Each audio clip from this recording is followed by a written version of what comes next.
সুপ্রভাত বন্ধুরা, আশা করি সকলে ভালো আছেন। আজকে আমাদের পাড়ারই একটা গল্প শোনাবো। আমাদের পাড়া খুব ছোট্ট, 5টা থেকে 6টা বাড়ি আছে, পিছন দিকটা বাগান পুকুর, খুব অল্প কয়েকজন পরিবার থাকে। তো ওখানে একজন গণ্যমান্য ব্যক্তি হচ্ছেন আমাদের অমরেন্দ্রবাবু। অমরেন্দ্রবাবু চাকরি করেন, ওনার স্ত্রীও চাকরি করেন।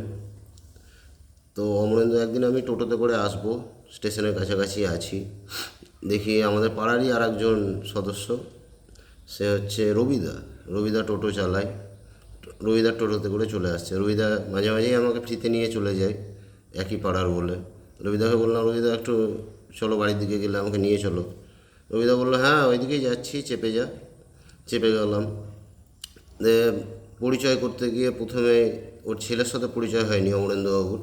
তো বললেন, তুই কী করছিস বেশ? আমি বললাম, আমি কাকু এখনও বেকার। বুঝতেই পারছেন এসএসসির যা অবস্থা, পরীক্ষা তো হচ্ছে না, পড়াশোনা করে বসেই আছি, ঠিকঠাকভাবে পরীক্ষা হচ্ছে না। আর এটা আমার ছেলে, এটা ডাক্তার, উড়িষ্যায় থাকে, হ্যাঁ ডাক্তারি করে। হ্যাঁ খুব ভালো কাকু, খুবই ভালো, খুব ভালো লাইনে পড়িয়েছেন ছেলেকে। জেনারেল লাইনে কিছু নেই এখন, এসএসসিও তো হচ্ছে না। ছেলের সঙ্গে হাত মিলালাম, ছেলে বিশেষ পাত্তা দিল না আমাকে। যাই হোক, কথাবার্তা টুকটাক বলতে বলতে আসছি, এমন সময় হঠাৎ করে ওর ছেলে বললো, বাবা তুমি এর গাড়িতে কেন চেপেছো? এর গা থেকে মদের গন্ধ বেরোচ্ছে, ভ্যাক ভ্যাক করে মদের গন্ধ বেরোচ্ছে, এদের নামে কেস করে দেওয়া উচিত। মদ খেয়ে গাড়ি চালাচ্ছে, কখন অ্যাক্সিডেন্ট করে দেবে, প্যাসেঞ্জারগুলোর দায়িত্ব কে নেবে? নিজে মরবে, লোককেও মারবে। যাই হোক, অমরেন্দ্রবাবু বুঝতে পারেননি, বললেন, আমি তো বুঝতে পারিনি বাবা, ও মদ খেয়ে টোটো গাড়ি চালাচ্ছে। যাই হোক চল। আমি কাকুকে বলতেই যাচ্ছিলাম, কাকু আমাদের পাড়ায় সামনে সরস্বতী পুজো আসছে, একটা পুজো হয়, তো এখানে এই রবিদাই থাকে, আমাদের মেন আয়োজন করে, তো পুজোতে থাকেন। কাকু খুব রাগ করে বললেন, তুই মদ খেয়ে কেন গাড়ি চালাস, হ্যান ত্যান অনেক রকম কথা শোনালেন। রবিদা বিশেষ কিছু উত্তর করলেন না, চুপচাপ থেকে গেলেন। ভাড়া দেওয়ার সময় ভাড়াটা দিতে যাচ্ছিলেন, রবিদা বললো, থাক দিতে হবে না। তো অমরেন্দ্রবাবু রেগে বললেন, নে নে, মদ খাওয়ার টাকাটা নিতে হবে না, নে ভাড়াটা নে, অত ফ্রিতে তো যাব না আমি। যাই হোক, ভাড়া দিয়ে নেমে গেলেন, সেদিন চলে গেলেন। তো সে সময় চলছিল একটু ভয়াবহ পরিস্থিতি, করোনা, লকডাউন পার করে জাস্ট ফার্স্ট ভ্যাকসিন সবাই নিয়েছি। করোনার ভয়টা সবার মধ্যে থেকে একটু করে কমেছে, কিন্তু তবুও সবাই মাস্ক, স্যানিটাইজার এসব ইউজ করতে হচ্ছে, এভাবেই চারিদিকে চলতে হচ্ছে। তো আমাদের পাশের বাড়ির লোক ছিলেন অমরেন্দ্রবাবু। তো অমরেন্দ্রবাবু স্ত্রী বহুদিন থেকে অসুস্থ ছিলেন, স্ত্রীও চাকরি করতেন, আর ছেলে তো বাইরে থাকে। তো করোনার এই কঠিন সময়ে হঠাৎ করে একদিন স্ত্রী মারা গেলেন। তো সেদিন সারাদিন একাই ছিলেন, ছুটি নিয়ে বাড়িতেই বসে আছেন, আমাকে ডাকাডাকি করছিলেন। মা আমাকে বলল, দেখ ডাকছে, কাকু দেখ ডাকছে। তো গেলাম কাকুর কাছে, বললো যে দেখ কিছু লোক লাগবে, হ্যাঁ শেষকৃত্য করতে হবে, শ্মশানে নিয়ে যেতে হবে, কিছু যদি পাড়ার প্রতিবেশীকে বল একটু। হ্যাঁ আমি মানসিকভাবে খুব ভেঙে পড়েছি বাবা, আমার শরীরে শক্তি নেই, একটু দেখ। যাই হোক আমি গেলাম, আমার আর 2-3টে বাড়ি আছে, 2টো বাড়ি চাকরিজীবী, তাদের বাড়িতে গেলাম। অত রাত্রে করোনার পরিস্থিতিতে কেউ বাইরে আসতে চাইলো না, তারপর শীতকালের রাত। বললাম একটু চলেন, অসহায় একজন, কেউ নেই সাথে, একটু পাড়া প্রতিবেশী আপনারা পাশে না থাকলে কে থাকবে? তো কেউই বেরোতে চাইলেন না। লাস্টে সবথেকে বড় লোক পাড়ার যে একটা ব্যবসায়ী আছেন, ধনী ব্যবসায়ী, তার কাছে গেলাম। তো তিনি দেখছি জেগে আছে, তার মালটাল গাড়িতে লোড হচ্ছে, হ্যাঁ বাইরে মাল পাঠায়, তো সে মাল লোড হচ্ছে।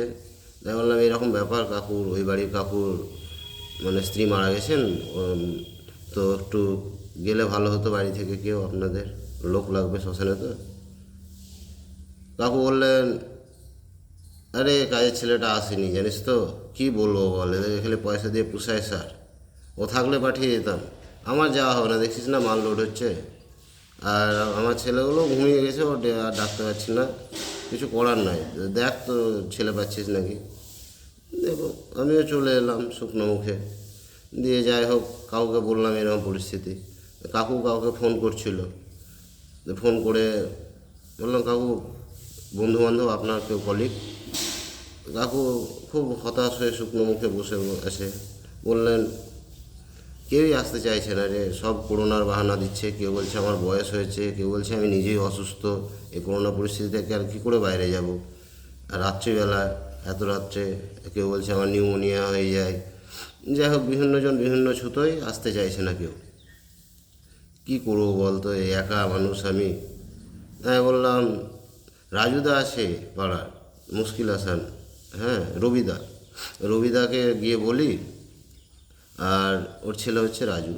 তো রবিদাকে গিয়ে বলি ও কিছু একটা ব্যবস্থা করবে। ডাকবো? না হ্যাঁ হ্যাঁ ডাক, বল আজকে আমি ওকে মদ খাবো, যা ডাক। দিয়ে ওকে ডাক যাচ্ছি রবিদার বাড়ি। রবিদা এমনিতে খুব হাসি খুশি লোক, সেদিনের কথায় খুব দুঃখ পেয়েছিলেন। যাই হোক আর কিছু বলেননি, দোষ তারই ছিল। দেখছি রবিদা স্ত্রীর সাথে খুব গালাগালি করছে, ঝগড়া করছে এরকম। দেখুন রবিদাস স্ত্রীর সাথে এমনিতে খুব ভালো সম্পর্ক।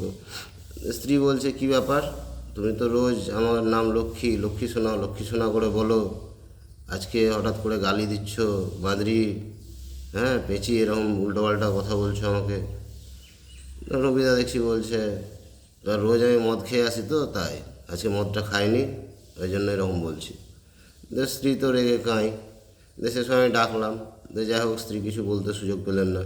বললাম দেখো ইয়ে ডাকছে, কেতন ডাকছে, একটু বাইরে কি বলছে দেখো তো। রবিদাকে বললাম রবিদা এরকম ব্যাপার, মারা গেছে ভদ্রলোকের, কেউ নেই তো একটু যেতে হবে, শ্মশানে নিয়ে যেতে হবে, কেউ নেই। আমাকে বললো কজন হয়েছে? বললাম আমি একাই আপাতত। দাঁড়া আমি আসছি, এক্ষুনি বেরিয়ে আসছি।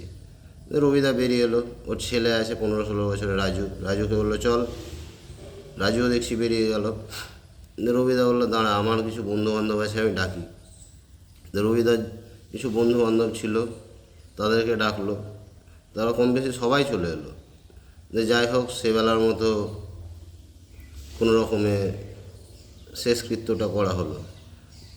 আমি কাকুর কাছে গেলাম, কাকু লোক তো হয়ে গেছে, অনেকগুলো লোক হয়ে গেছে, চলুন এবার শেষকৃত্যটা করি। ও বললো আমি তো দাঁড়িয়েছিলাম ছেলের জন্য, ছেলে বললো সকালে বেরোবে, লকডাউনে তো আসা খুব সমস্যা। না না গাড়ি আছে তো, নিজের প্রাইভেট কার আছে, কারে করে চলে আসবে, উড়িষ্যা তো কতক্ষণ লাগবে, 7-8 ঘন্টা হয়তো লাগবে, চলে আসবে। কিন্তু ছেলে মনে হয় আর আসবে না রে, কারণ আমার স্ত্রী তো মারা গেছে সেই দুপুরবেলায়, আমি অনেকক্ষণ অপেক্ষা করলাম, এখন রাত্রি 10টা-11টা বাজতে চললো, চল আর অপেক্ষা করে লাভ নেই। ভদ্রলোক আমাদের সাথে চলে গেলেন, শেষকৃত্য সম্পন্ন হলো রাত্রিবেলায়। দিয়ে রবিদাকে বললেন অমরেন্দ্রবাবু যে তুই মদ খাবি না? না না মদ খাই না, এখন বন্ধ করে দিয়েছি, খুব কম খাই। আরে লজ্জা পাস না, এনে নিয়ে যা, কেতন যা তো, ওকে 500 টাকা দিলাম, যা ওকে খাইয়ে নিয়ে। আর যেটা তোর ছেলে? না হ্যাঁ এটা আমার ছেলে। কী নাম? রাজু। রাজু বাহ, কিসে পড়ো? এবার মাধ্যমিক পাস করেছে। বাহ বাহ বাহ, বেশ ভালো। চলো তাহলে এবার আস্তে আস্তে যাওয়া যায়, ঘরের দিকে যাওয়া যাক। ঘরের দিকে গেলাম, সবাই মিলে ফিরে এলাম, রবিদাও খুব খুশি। পরে রবিদা একদিন এর মাঝে চাঁদা চাইতে গেছিলেন অমরেন্দ্রবাবুর বাড়িতে সরস্বতী পুজো উপলক্ষে। তো সেদিন খুব গালাগাল করেছিলেন অমরেন্দ্রবাবু, মাতাল আবার সরস্বতী পুজো, অশিক্ষিত, যা 50 টাকার বেশি তোকে 1 টাকাও দেবো না। রবিদা একটু বেশি চেয়েছিলেন, রবিদা 100 টাকা মতো চেয়েছিলেন, তো সেটা দিতে রাজি হননি। যাই হোক তাহলে রবিদা পুজো তো কাছে এলো, চাঁদাটা, চাঁদা তো দেখি তুলতে হবে। যা তো এসব আলোচনা করছি আমরা, তো অমরেন্দ্রবাবু পাশে ছিলেন। তো বললেন তোদের পুজোয় কত খরচা হয়? 10-15 হাজার টাকা খরচা হয়, বাচ্চাদের কিছুটা খিচুড়ি ভোগ করে খাওয়ানো হয়, আর টুকটাক ওদের আঁকার প্রতিযোগিতা করা হয় বাচ্চাদের, এসবগুলো করা হয়। তো অমরেন্দ্রবাবু বললেন ঠিক আছে এবার আমি টোটাল খরচাটাই দিয়ে দেবো, আর মেন আয়োজন কে করে? না এই যে রবিদা খিচুড়ি টিচুড়ি সব রান্নাই তো করে। বাহ, আর রাজু থাকবে না? হ্যাঁ রাজুও থাকবে।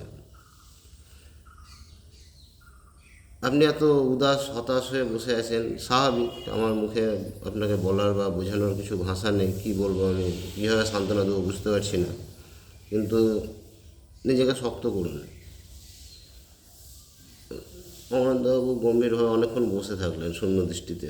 তারপর বললেন, কি বলবো ভাই, সত্যি আমি একা। আমার এমনিতে কেউ নেই, স্ত্রী ছিল, তারা সন্তান, আর বাদ বাকি যা ছিল সব গ্রামে তারা আছে।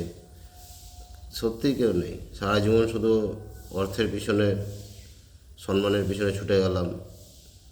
মানহুস থাকলে নাকি বলে মানুষ, তো মানহুস সবই আছে। নিজের ছেলেটাও এলো না মায়ের শেষ কাজে। বললাম, মন খারাপ করবেন না, হয়তো পরিস্থিতি বুঝতেই পারছেন, করোনা পরিস্থিতি, খুব খারাপ সিচুয়েশান, কিছু খারাপ পরিস্থিতির সম্মুখীন হয়েছে হয়তো, সেই জন্য আটকে আসতে পারেনি। ও বললো, না, ও মিথ্যা কথা বলেছে, বেরিয়ে গেছে প্রথমে।